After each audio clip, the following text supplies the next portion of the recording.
Mbio za sakafuni mara nyingi huishia ukingoni. Na kama wahenga wanavyosema, kupanda mchongoma kushuka ndio ngoma.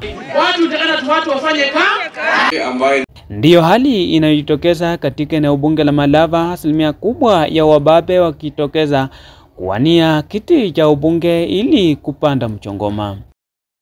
Msimamo wetu kama Rais Kitimi, hatutaegemea saidi moja kusema kwamba kiongozi wetu ama sisi tuna support fulani kwa ubunge wa Malava.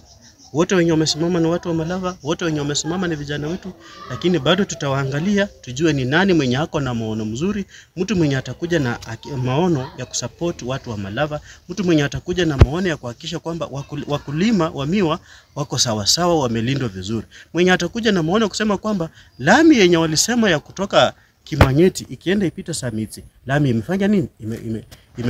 Hali hiyo ya uwaniaji imejitokeza tu alipotuaja aliyekuwa mbunge wa Malava Malu Njendi, ambaye alikuwa amebakisha miaka michache kukamilisha hatamu yake ya uongozi.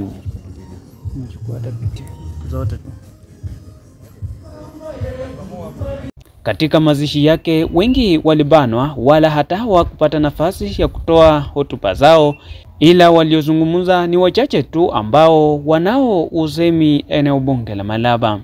Lawrence Mukoyani, ambaye hata hajatangaza kuwania kiti cha ubunge eneo hilo, ni miongoni mwa wale waliopewa nafasi za kutoa rambirambi zao mbele ya umati mkubwa ya watu wa eneo hilo, licha ya kuwa nafasi zilitengewa tu watu walio serikalini na wafuasi wa mtawala Rais William Ruto. From me and my family. Kufikia sasa, wale wanaotaka kuwania kiti hicho wamejitokeza na kuanza kuzunguka kila mahali bila mpangilio, wakitaka kupata umaarufu wao kupitia sauti zao.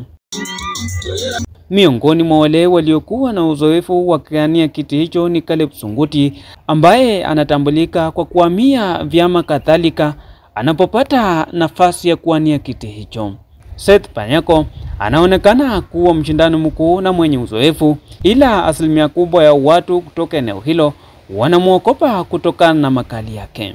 Katika ugombea huu wa zaidi ya watu 26, kando na Lawrence Mukoyani, Nelson Shilunji, Ryan Njendi ambaye sasa hivi anatumia jina la babake marehemu Malu Njendi, na Seth Panyako, hakujaonekana mwaniaji ambaye yuko na uhakika na ugombea kiti wake, kwani walimu ambao wamejitokeza wameonekana kuwa na lengo moja la kuwahi kutajwa kuwa walikuwa waniaji na kuitwa waheshimiwa siku za usoni. We don't want politics. Katika utafiti wa idhaa ya mawasiliano na uchunguzi wa kiolela, Seth Panyako anashikilia nafasi ya kwanza kunyakua kiti hicho, huku Lawrence Mukoyani akishikilia nafasi ya pili kwa ukaribu sana, licha ya kwamba hajatangaza kuwania kiti hicho. Ryan Njendi, Nelson Shilunji, Leonard Shimaka, Caleb Sunguti, Mwalimu Simon Kangwana pamoja na Andanje wanafuatana mtawalia kati ya zaidi ya kura ya watu 13,000 waliochunguzwa, huku watu 2,000 wakikosa kufanya uamuzi wao.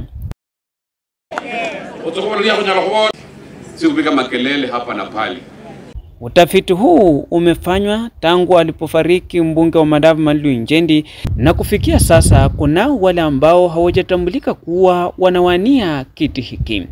Sami Shionga, kaunti ya Kakamega.